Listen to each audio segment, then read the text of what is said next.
So when I was in business school, if you'd ask the typical MBA student at the time, what is capitalism?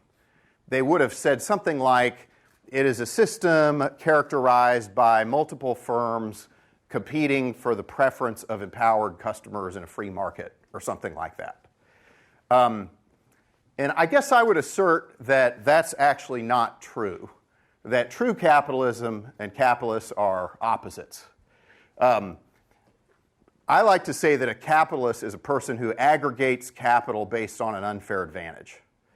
And so those are the best capitalists I know. And so why is that important? Well, what I find is that too many people in Silicon Valley, too many entrepreneurs, too many companies engage in what I like to call mindless competition.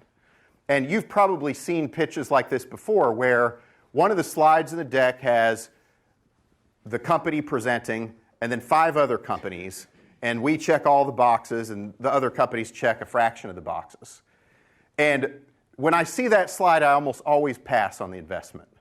And the reason is, it bugs me when somebody doesn't realize that being different is more important than being better. And and that the best competitive strategy is to choose not to compete. We talked about this already.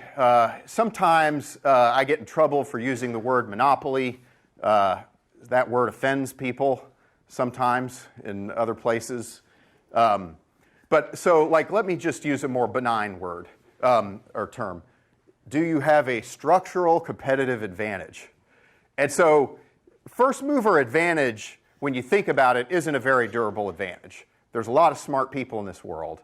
But if you have a structural competitive advantage, what that means is that even at scale, your competitors can't attack you effectively. So, you think about it, for example, Bing has now spent over $10 billion in search trying to dislodge Google and has gotten nowhere trying. And that's because Google has a structural competitive advantage. We won't use the term monopoly to describe Google's search position.